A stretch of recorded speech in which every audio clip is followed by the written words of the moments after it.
les pièges de la culpabilité. Les pièges de la culpabilité. Dans cette vidéo, je vais partager avec vous ces pièges-là et je me rends compte que de plus en plus, il y a des personnes qui sont dans ces pièges, qui tombent dans ces pièges et voilà, et des conséquences sont vraiment nombreuses. Moi-même, je suis passée par là et je veux partager avec vous ces pièges-là et pourquoi vous devez sortir de là et comment vous devez sortir de là.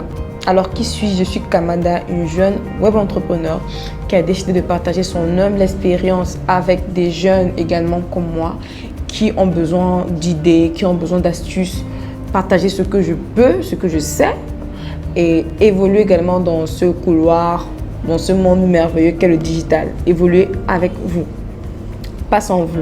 Alors, avant de commencer, bien évidemment, n'hésite pas à liker, à cliquer sur la cloche de notification pour ne rien rater de nos vidéos. Et voilà, je suis très contente de partager ces moments avec vous. Alors, quels sont ces pièges? Les pièges de la culpabilité. Mais avant, j'aimerais qu'on rentre dans le dictionnaire pour comprendre c'est quoi la culpabilité.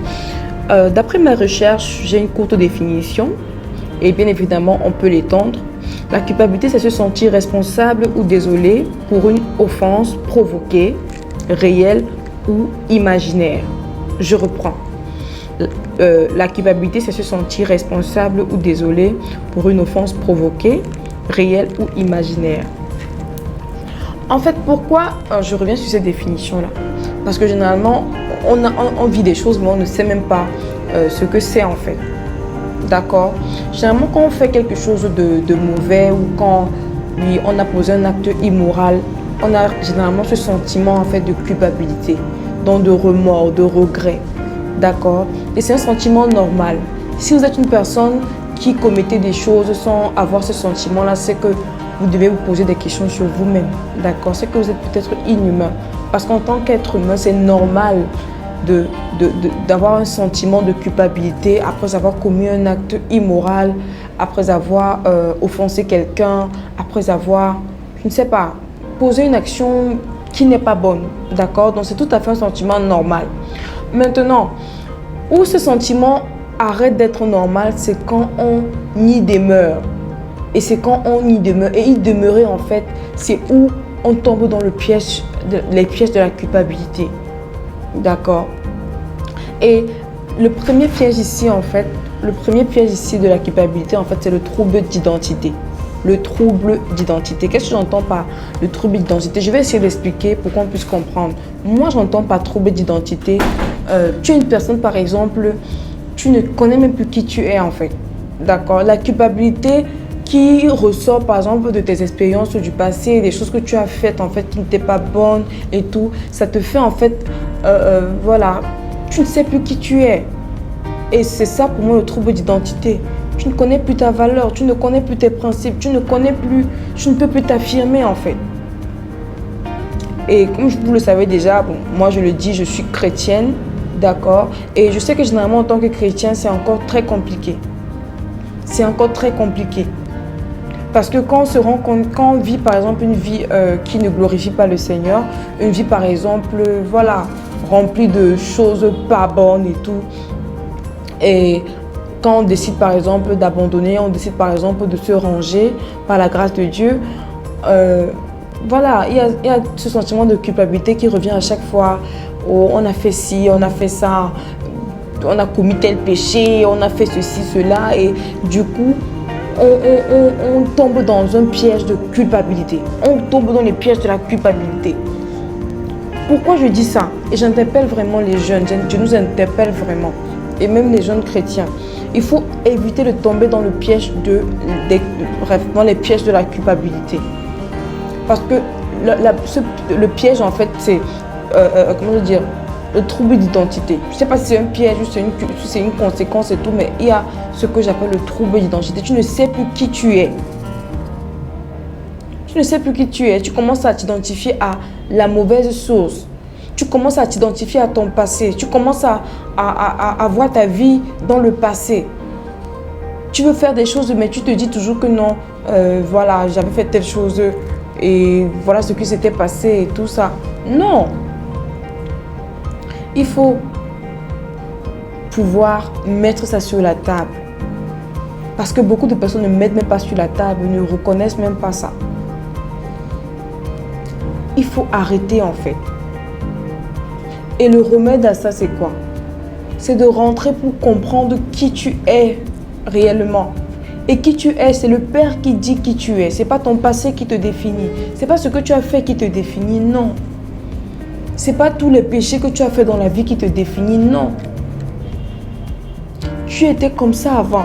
Tu menais une vie qui n'était pas bonne et tout. Maintenant, par la grâce de Dieu, Dieu t'a restauré. Dieu t'a restauré par la grâce de Dieu. Dieu te dit, ma fille, mon fils, ce n'est pas telle action, tel acte qui te disqualifie. Non. C'est pas ça en fait. Et le remède au trouble d'identité, c'est quoi? C'est de connaître qui le Père dit que tu es. Et pour connaître qui il dit que tu es, rentre dans sa parole. C'est sa parole qui dit qui tu es. Et commence à confesser que je suis ce que Dieu dit que je suis. Je ne suis pas ce que mon passé dit que je suis. Je ne suis pas ce que mes expériences, mes mauvaises expériences disent que je suis. Non. Je ne suis pas ce que ma vie du passé dit que je suis. Même si tu étais prostituée, même si tu étais quoi. Il faut arrêter, il faut éviter que les pièges du passé en fait te font rester dans ce trouble d'identité. Non. Qui tu es n'a rien à voir avec ton passé. Qui tu es n'a rien à voir avec tes expériences du passé. Non. Tu n'es pas celle-là. Tu n'es pas cette fille-là qui dormait au bar. Tu n'es pas cette fille-là qui dormait en boîte tous les jours avec les garçons. Tu n'es pas cette fille-là. Tu n'es pas cette fille-là qui passait son temps à voler ou à mentir. Tu n'es pas cette fille-là. Et aussi, un autre piège, c'est que tu peux décider, par exemple, d'arrêter telle chose et il t'arrive encore de poser une action. Mais ce n'est pas ça qui te définit, ce n'est pas ça qui enlève le statut de fille de Dieu que tu es, de fils de Dieu que tu es. Non. Tu es aimé par Dieu, chéri par ton Père. Moi, c'est un sujet qui me touche vraiment. C'est un sujet qui me parle et je sais que ça te parle également. Il faut arrêter, sinon tu ne vas pas avancer. Tu n'es pas la première à avoir vécu des expériences. Tu n'es pas la première à être sortie avec les garçons. Tu n'es pas la première à avoir volé, à avoir menti. Moi, par le passé, j'ai fait ces choses-là. Mais Dieu m'a restauré. Il a ouvert mes yeux sur qui je suis en lui. Et ça fait toute la différence. Qu'est-ce que tu vas faire alors? Parce que moi, ça me fait aussi un peu rire.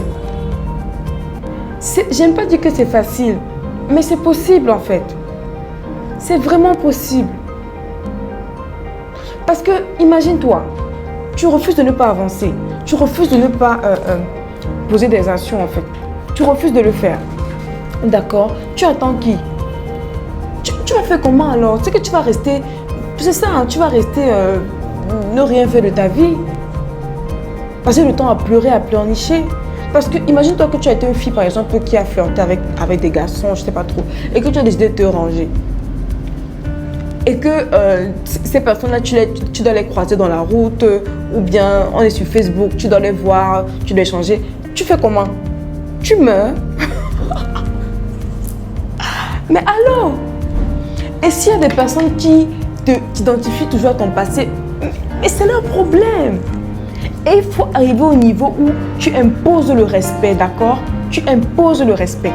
Et si tu te rends compte qu'il y a des personnes qui veulent toujours te ramener la personne que tu n'es pas, tu as le droit de les cancel, d'accord? Tu as le droit d'appuyer sur le mot de distance. Oui, appuyer sur le mot de distance. Distance éloignée même. Parce que le fait de les garder à côté, ça va te détruire. Ça va te détruire. Ce sujet est vraiment pertinent. Et je prie que le Seigneur ouvre tes yeux sur ces choses-là. Tu dois éviter les pièges de la culpabilité. Et deux, le piège encore, c'est un mindset de perdant. Quand tu vis dans la culpabilité, tu as un mindset de perdant. Tes pensées sont toujours négatives. Tu veux faire tes choses, mais tu as toujours une pensée négative. Tu veux poser telle action, une pensée négative. Pendant qu'on voit le verre à moitié plein, ton verre est toujours à moitié vide. C'est ça les conséquences de cette atmosphère-là. Et si tu ne prends pas conscience de ça, you are going nowhere. You are going nowhere. Tu ne pars nulle part. Mindset de perdant. La culpabilité. Tu as fait quelque chose qui a mal tourné et tout. Maintenant, tu as des remords. Tu as des remords. C'est normal, mais ne vis pas dans les remords. Ouais, moi je dis toujours que tu es seul sur la terre. Tu es la seule personne qui a fait ça n'a pas marché. Mais non. Va suivre les histoires des autres. Tu vas comprendre que ta part même est tellement mieux. C'est important de ne pas tomber dans ce piège-là. Et le troisième piège ici, c'est l'autodisqualification. Un des pièges de la culpabilité, c'est l'autodisqualification. Donc toi-même, tu te disqualifies. Personne ne te parle même, mais c'est toi qui te disqualifies. On veut te présenter une opportunité. Non. On veut te présenter un emploi. Tu t'es déjà disqualifié. Toi-même, tu te disqualifies. Toi-même, tu te disqualifies. You are going nowhere. Tu pars où? Tu pars où? Et la solution, en fait, c'est de sortir des pièges de la culpabilité. Sors de ça. Sors de ça. Et comprends que tu n'es pas défini par ton passé. Tu n'es pas défini par tes expériences du passé. Ce que tu es différent de ce que, je sais pas, de ton passé. D'accord? Ce que tu es est même différent de ce que tu fais. Oui. Parce que ce que tu es à l'intérieur de toi. C'est là-bas que tu dois travailler ça. Et quand là-bas est travaillé, d'accord, ça influence ce que tu fais. Donc sors de ton passé. Sors de ton passé. Tu n'es pas la fille de ton passé. Tu n'es pas le jeune homme de ton passé. Avant, tu sortais avec les... Tu étais un garçon qui était dans les gangs, des cigarettes et tout. Tu as pris conscience par la grâce de Dieu, tu es sorti. Mais pourquoi tu as toujours ce sentiment de dire que tu n'es pas assez bon? Oh, ta vie, je sais pas. Et c'est souvent nos propres paroles qui nous détruisent. Si tu es chrétien, si tu es chrétienne, si tu es un homme, une femme spirituelle, sors de la culpabilité. Sors des pièges. Je prie que tu sortes des pièges de la culpabilité parce que ça ne t'amènera nulle part.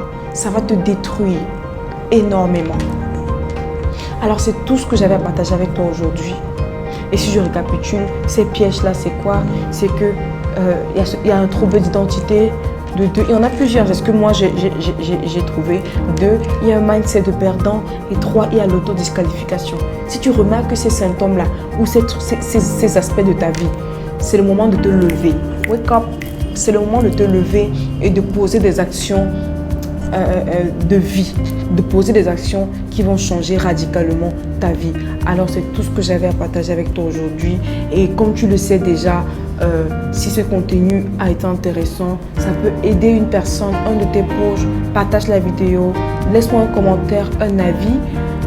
Je suis très ouverte et si tu veux un échange avec moi, je suis ouverte. Mes contacts sont dans la description.